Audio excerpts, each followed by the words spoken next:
Welcome to Unstrapped, where we use financial literacy to help you get unstrapped. I teach money management habits that will take you from living paycheck to paycheck to building wealth for the goal of becoming financially independent. If these are topics you are interested in, please stay tuned and consider subscribing. Thanks for tuning in. Today, we will be discussing the Great Resignation. What is it and what caused it? Later on in the video, I will explain why I think the hype behind the Great Resignation is misguided. And if you hang with me until the very end, I will outline the purpose of this channel and my goal to help you achieve your Great Resignation. But first, can I share a story with you? I know of a woman who is in a managerial position in her company. Let's call her Mary. She works very hard and makes over $100,000 a year. She's married and has a young daughter.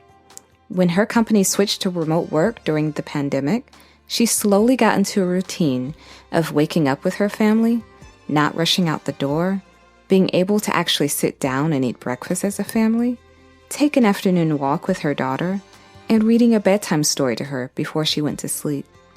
All the things she didn't realize she was missing all these years of long commutes, frequent business trips, and late work nights.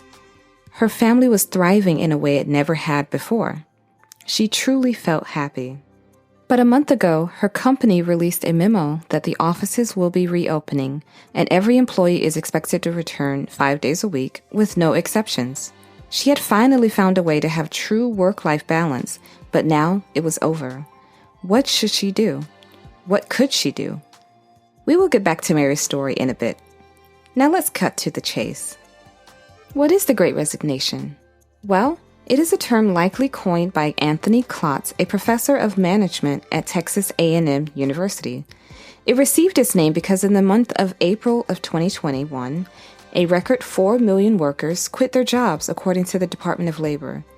This is the highest level of quits ever recorded, hence the name Great Resignation. But this is actually not that out of the ordinary, given that in March of 2021, 3.5 million workers quit their jobs. Another key data point that you might see in the headlines is 40% of workers are going to quit their jobs this year. This stat is the result of a recent survey done by Microsoft called the Work Trend Study, which showed that of more than 30,000 full-time employees surveyed, more than 40% of them are considering quitting in the next 12 months. Also, 46% of respondents said they are considering moving locations because they can now work remotely. But what caused this uptick in resignations? Well, these statistics come on the heels of the incredibly historic year of 2020, which brought not only a pandemic, but also massive job loss and a quickly evolving way of doing work and uncertainty of the future. Many people found themselves laid off from jobs they once thought were secure, such as hospitality workers and factory workers. On the other hand, many employees who worked office jobs did not lose their jobs, but instead transitioned to remote work from home. Employees during this past year have realized that they were as productive, if not more, when they work from home, so they didn't see the point in going back into the office. Also, working from home eliminated the need to have to live close to work. And for those who live in high-cost of living areas or want it to be nearer to family, remote work has provided an opportunity to make a move. Working remotely this past year has allowed many people to realize how much time they actually spent commuting.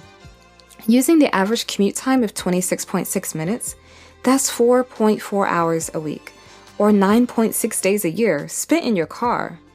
That's time you'll never get back. What could you do with an extra 4 hours a week? Comment some ideas down below. Also, many workers were able to finally slow down from the rat race and really draw out their life goals and find what makes them happy. For many people, their current job did not fit in that picture. Instead, they chose to move across the country, change careers, or start a business. No matter the industry, workers across the board are realizing that life is too short to work in a toxic work environment or give all your time to a job you hate. So why is this newsworthy? Well, the Great Resignation has made headline news for the past few weeks, with many news pundits, market experts, and even YouTubers commenting on it. But why is this so notable? Well, We're currently in an employees market. Much like the housing market that benefits the sellers because there are more buyers than houses available, this current job market benefits the employee because there are more jobs available than workers willing to fill the role. In April of this year, there were 9.3 million job openings according to the U.S. Bureau of Labor Statistics. This means steep competition for employers to attract talent. This also gives the employees the upper hand, leading them to feel empowered because now they have choices of where to work and under what conditions they are willing to work. Employees now have options. I also think this is drawing a lot of attention because the idea of quitting is very empowering. I think this piques the curiosity of so many people because who hasn't daydreamed about the day they will go into their boss's office and dramatically quit and storm out? I think quitting is romanticized in our minds, so when we hear of millions of people quitting, we resonate with it. It's like joining the resistance, sticking it to the man. Employees rising up and demanding better work conditions, pay, and work-life balance. Who wouldn't love that? While this is all well and good, I do think we are missing the ultimate point. I believe it is great for employees to explore other options and demand what they are worth. Many companies have for too long taken advantage of their employees' sense of loyalty and dependence. It is very encouraging to see people advocate for themselves and demand better. But I like to think of things a bit differently than most people. For example, this Great Resignation does empower workers, but is it lasting empowerment? The truth is, the majority of people who have quit their jobs in this Great Resignation did not exit the workforce to start their own business or travel full-time. They went to work for another company. So there wasn't so much a collective sticking it to corporate America. It was more like a transfer from one corporate structure to another. In my opinion, that's not true empowerment. But please hear me when I say, there is nothing wrong with working a 9-to-5 job. I have one myself. But this is what I mean by the hype of the Great Resignation. You're not truly empowered if you're still dependent on an employer. Now let's check back with Mary. So what did Mary do? Well, she did what any highly qualified person would do. She jumped on LinkedIn to find a new job that will meet her demands for remote work and other must-haves. But all the work-from-home jobs she found weren't paying as well as her current job and weren't manager positions, which she had worked years to attain.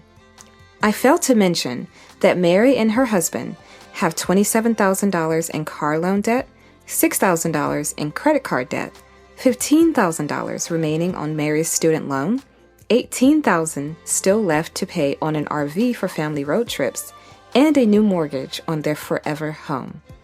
Unfortunately, she can't afford to take a pay cut. And after 13 years with her company, Mary realized her sacrifices and loyalty were not as appreciated as she thought they were. Mary is strapped to a job that won't prioritize her needs, and strapped to debt that's drowning her. So what are her options? She will return to work as ordered. Is that the end of the story for Mary and people like her? Is that the way the cookie crumbles? Hardly. I believe what would have made this Great Resignation truly great is if people were able to completely walk away from the job force if they so choose and begin living life on their terms. You are never truly empowered if you're still dependent. Now I know this is a lot easier said than done, and to be completely honest, I'm not at a point where I can walk away from my job yet either. So how is this possible? I believe it is possible through financial independence. Financial independence is the ability to make income passively to cover your living expenses so that you are no longer dependent on a traditional job for income. Financial independence is more important now more than ever because 2020 pulled the mask back on the illusion of job security and put on full display the Russian roulette table we are all sitting at when we rely solely on one source of income to provide for our needs, and how at any moment you can be declared non-essential and your only recourse is to further depend on government. For many people, 2020 was a bucket of cold water in the face, a sharp jolt out of their slumber, to take the first steps into being in the driver's seat of their own financial future. Well, how do you become financially free? My channel is dedicated to helping you get unstrapped by developing a healthy relationship with money by using it as a tool to better your life rather than you being controlled by it. My focus for this channel is to teach financial literacy, such as budgeting, planning for your future, debt payoff and debt freedom. Also, wealth building tips, such as saving and investing in stocks and real estate, tips for creating passive income streams by monetizing your talents, and many more topics that will start you on your personal journey to financial independence. The Great Resignation has certainly given employees the power of choice.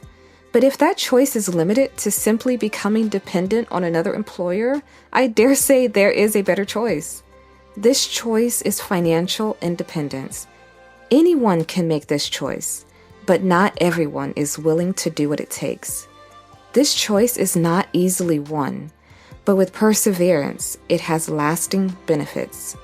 If you are interested in starting this journey with me, please consider subscribing and stay tuned for my next video where we will start this journey off by learning what is financial literacy.